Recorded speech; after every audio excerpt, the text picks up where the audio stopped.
வந்துருவாங்க. ஆனா இந்த படத்தில ஆரம்பத்தில பிரேக்கப்பு, படம் ஃபுல்லா பிரேக்கப் ஆனவங்க, உண்மையான லவ் என்னைக்கும் தோக்காது. அது எப்பவுமே லாஸ்ட்ல போய் சேர்ந்துரும் இல்லையா? அந்த மாதிரி தான் இந்த பூக்கி வந்து அவ ஆரம்பத்தில பிரேக் ஆவுது, கடைசியில போய் ஒண்ணு சேர்ந்துர்றாங்க. அந்த ஒண்ணு சேர்ந்ததுக்கு இடையில போயிட்டு வருது. திடீர்னு 80ஸ்க்கு போது, திடீர்னு 2கே கிட்ஸா மாறுறோம். நாங்க திரும்பி போறோம். எது பார்த்தாலும் எந்த குழந்தை மாதிரியே வர வேண்டிய படம். இது உண்மையிலே விஜய் ஆண்டனி ஒரு ஹிட் குடுக்க வேண்டிய படம். ஆனா அது என்னன்னா, ஆரம்பம் சூப்பரா இருக்கு. ஆனா போக போக இவங்க அதுக்காக எடுக்கிற முடிவுலாம் ரொம்ப சும்மா அந்த ஆன்மீகத்த வச்சு காமெடி பண்ணி சூப்பரா பண்ணிருக்கலாம். சுனில வச்சு சுனில் தான் வந்து ஒண்ணுமே இல்லாம சப்புன்னு முடிச்சுட்டாரு. இந்த பக்கம் பையன் பார்த்தீங்கன்னா, ஜிம்முக்கு போறான். ஜிம்ல போயிட்டு பார்த்தீங்கன்னா, அங்க ஒரு லவ்வான ஒரு திரைக்கதை, இன்ட்ரெஸ்டான சீன், இன்ட்ரெஸ்டான பாட்டு வந்த படல. சம்மந்தம் இல்லாம திடீர்னு விஜய் ஆண்டனி இடையில வராரு.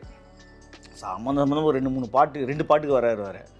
அதுக்கப்புறம் பிரேக்கப் பண்ணாலும் நீங்க கடைசியில சேர்ந்துருவீங்கன்றது ஏதோ ஒரு நல்ல கருத்தோட ஒரு ஆழமான கூட ஒரு கண்ணுல தண்ணி விழுது என்னன்னு தெரியல. படத்தின் கதாநாயகி தனுஷா. அவங்க தான் வந்து பெர்ஃபார்மன்ஸ்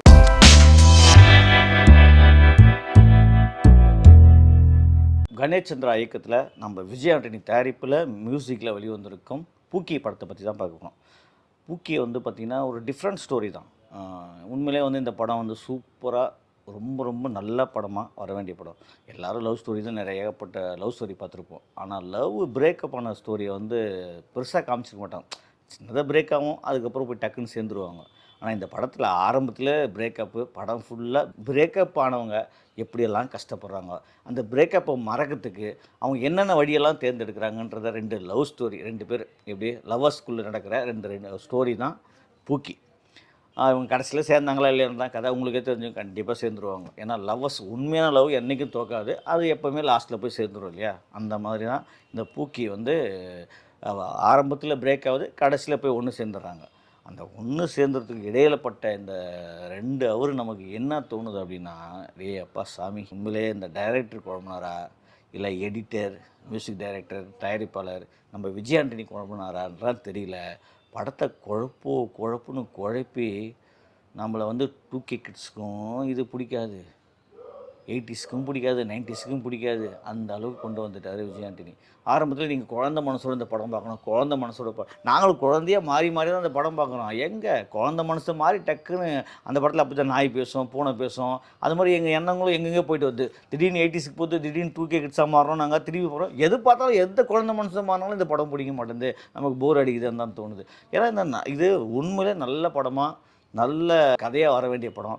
இது உண்மையிலே விஜய் ஆண்டனிக்கு ஒரு ஹிட் குடுக்க வேண்டிய படம். ஆனா, அது என்னன்னா ஆரம்பம் சூப்பரா இருக்கு. ஆனா போக போக இவங்க அதுக்காக எடுக்கிற முடிவுலாம் ரொம்ப சுமாரான ஸ்க்ரீன் ப்ளே, சுமாரான திரைக்கதையிலே போற மாரியே ஒரு ஃபீலிங் மனசுல ஒட்டவே மாட்டேங்குது. அவர் பிரேக்கப் ஆகுது. மறக்கணுதுக்காக என்ன பண்றாரு? அங்க போய் சரக்கு அடிக்கிறாரு. அங்க 2 ஃப்ரெண்ட்ஸ் கூட பேசுறாரு. திருப்பி இந்த அம்மா போறாங்க. திருப்பி ஒவ்வொரு வேலையா பண்றாங்க. இந்த கடன் வாங்கி அந்த செலவு பண்றாங்க. அந்த கடன் வாங்கி அந்த செலவு பண்றாங்க. இந்த அம்மா ஆன்மீகத்துக்கு போறாங்க. அங்கேயும் அந்த ஆன்மீகத்த வச்சு காமெடி பண்ணி சூப்பரா பண்ணிருக்கலாம். சுனில வச்சு சுனில் தான் வந்து நம்ம நித்யானந்தா மாரி வராரு.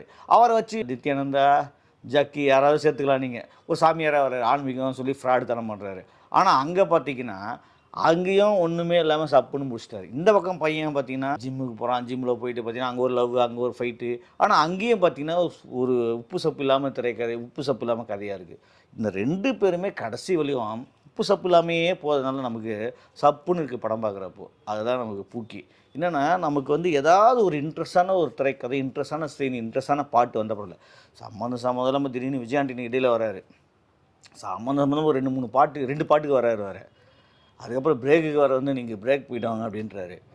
ஐய்யய்யோ சாமி! கிளைமாக்ஸ்ல ஒரு பாட்டு வேற. சரி கிளைமாக்ஸ்ல என்னடா பார்த்தா, ஏங்க இது முதல் சீன்லயே அவங்க பார்த்துருந்தா ஒண்ணு சேர்ந்துட்டுருப்பாங்களே. அது ஏன் கிளைமாக்ஸ்ல வந்து பார்க்கணுமா? 2 பேருமே மறக்க முடியலன்னு தெரியுது. உண்மையான லவ் எப்படி மறக்க முடியும்? மறக்க முடியாது.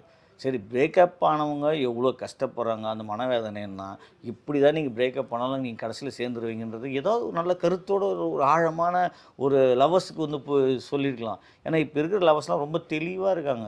இன்னைக்கு பார்க்குறாங்க, நாளைக்கு கல்யாணம் பண்றாங்க. அந்த அளவுக்கு ஃபாஸ்ட்டா போகுது உலகம். இப்போ அதில வந்து பார்த்தீங்கன்னா, நீங்க பிரேக்கப்புக்கே வந்து 1 வருஷம் பேசாம இருக்கிறது தான் திருப்பி அந்த 1 வருஷமா அப்படியே மொல்லமா திரைக்கதை நகர்ந்து, அது இடையில சுத்துன்னு ஆயிப்போச்சு. சுத்தி படத்த முடிச்சோங்க. பூக்கி ஒரு நல்ல படமா வர வேண்டியது நமக்கு கொஞ்சம் கஷ்டமான படமா போச்சு. நம்ம பார்க்குறப்போ கொஞ்சம் கஷ்டப்பட்டு தான் பார்த்தோம். மத்தபடி இந்த படத்தில நடிச்ச ஹீரோ அஜய் தர்ஷன் உண்மையிலே வந்து சூப்பரா நடிச்சிருக்காரு.